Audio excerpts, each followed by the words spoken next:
Welcome to మెగా9 TV.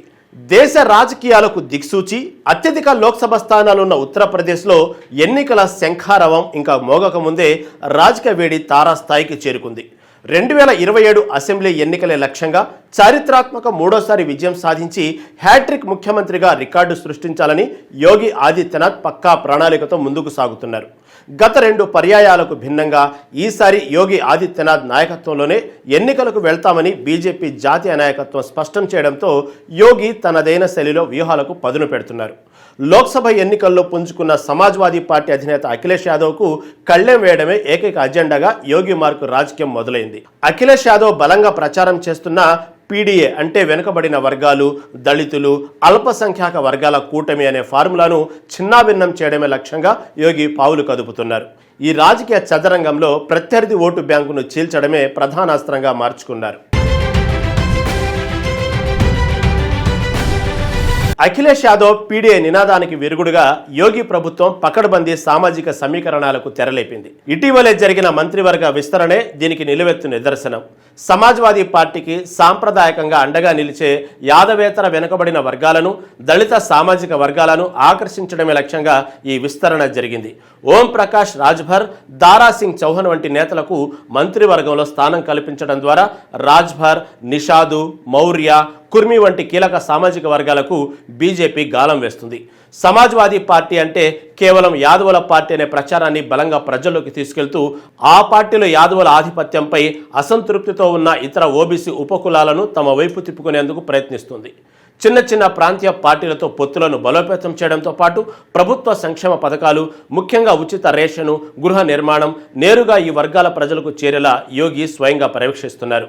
కులాల ఓట్లను చీల్చడం ఒక వ్యూహం అయితే అభివృద్ధి, సంక్షేమం పేరుతో ఆ వర్గాలను ఏకం చేయడం మరో వ్యూహం.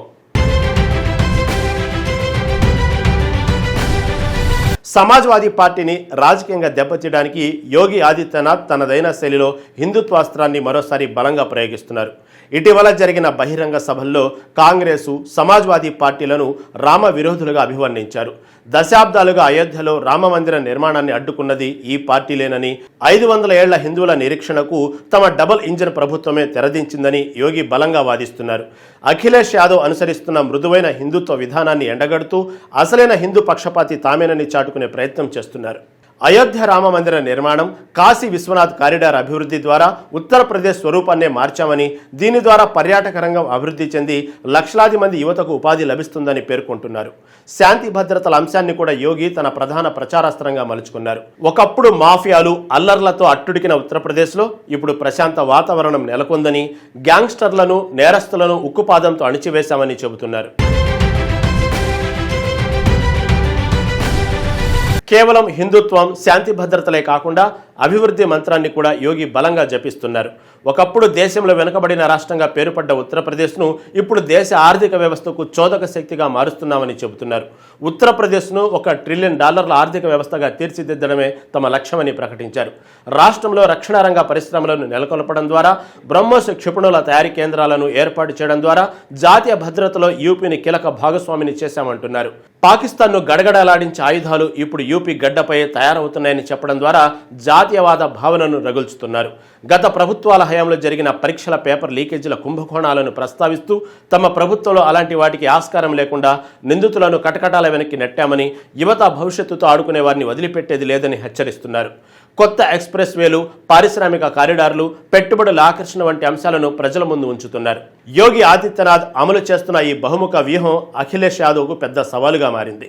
అఖిలేష్ కేవలం కుల సమీకరణాలపైనే ఆధారపడుతుంటే యోగి మాత్రం ఆ కులాల ఓట్లను చీలుస్తూనే హిందూ ఓటు బ్యాంకును ఏకీకృతం చేసే ద్వంద్వ విధానాన్ని అనుసరిస్తున్నారు. యాదవేతర వెనుకబడిన వర్గాలను అధికారంలో భాగస్వాములను చేయడం ద్వారా వారిని సమాజ్వాదీ పార్టీకి దూరం చేస్తున్నారు.